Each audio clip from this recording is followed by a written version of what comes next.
Hi, I'm Jen. I am the culinary specialist here at Allstead Farms, and actually we're in my kitchen today, and we have all kinds of pumpkins and squash, all in the same growing family here to work with.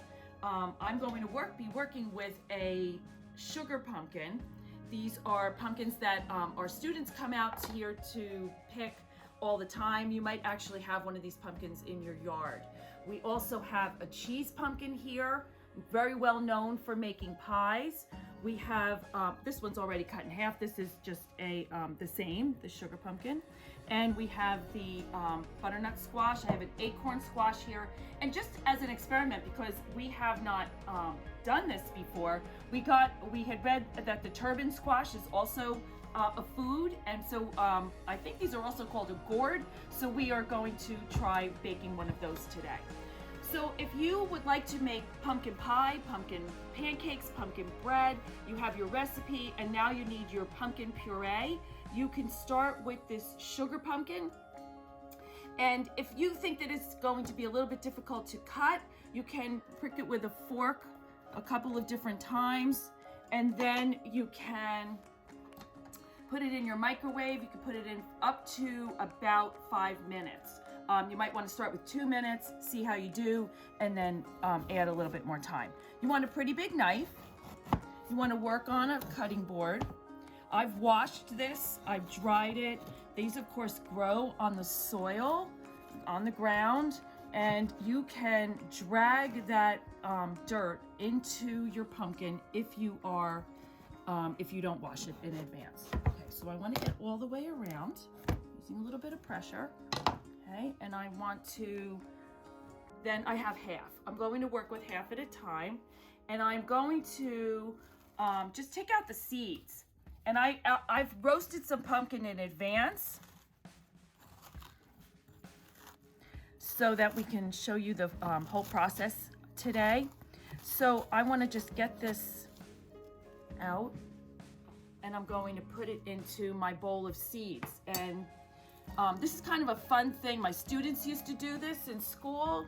You know, this is kind of like, I guess, very Halloween-ish.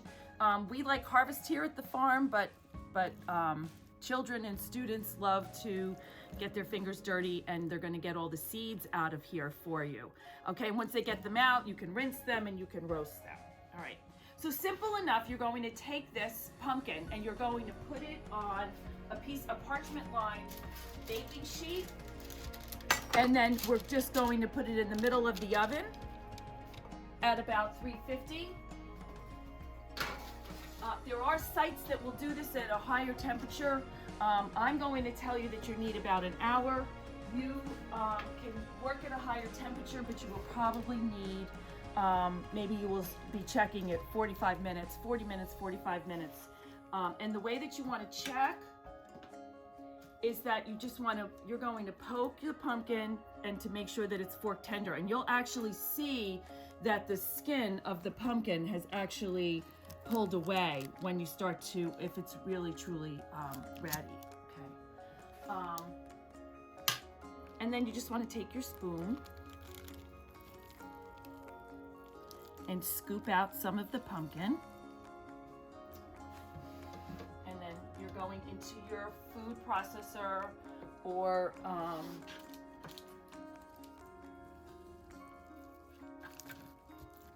Jen, it looks like you're using a mixture here. I am. And so I also took a little bit of the butternut squash because I want to be sure that this is going to be thick enough for the recipe that I'm going to use. And I'm going to puree the two of them together. I'm going to get a nice deep orange color, and that's what most of us are looking for when we make pumpkin pie and bake with pumpkin. So I think that between the two of these, we'll get nice flavor and we'll get nice color. And this is only going to take a couple of seconds.